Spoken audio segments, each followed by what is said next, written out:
Guys, tawa ko ng tawa, guys. So, sobra talaga ang tawa ko. Kasi may activity ng bagong Pilipinas sa may Tagum City. Ang nangyari, 13 hours nagpila si nanay. Ang nakuha na, sistod. Sistod na lang na nakuha niya. Anong din na interview Ang sabi ni nanay, hindi na raw siya ulit. Sabi niya sa Ilonggo, sabi niya, hindi na ako magliwat yung magkanto. Sabi niya na, sunod, sino ibubuto mo? Sabi si Duterte na.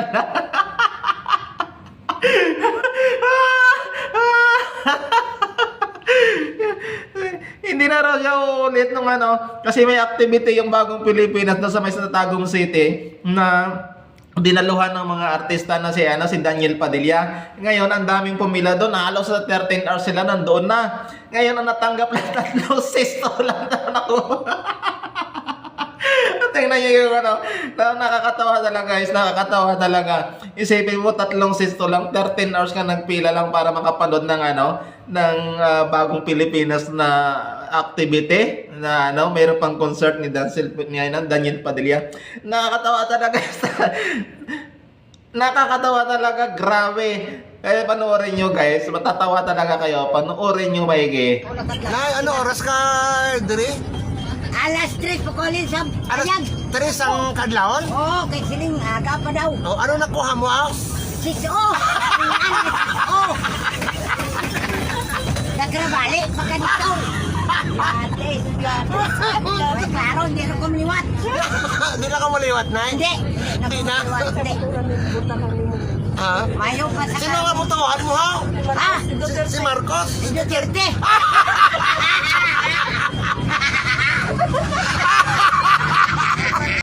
So guys, talagang matatawa talaga ako kasi isipin mo ngayon ang Maisog Rally, ngayon inaharang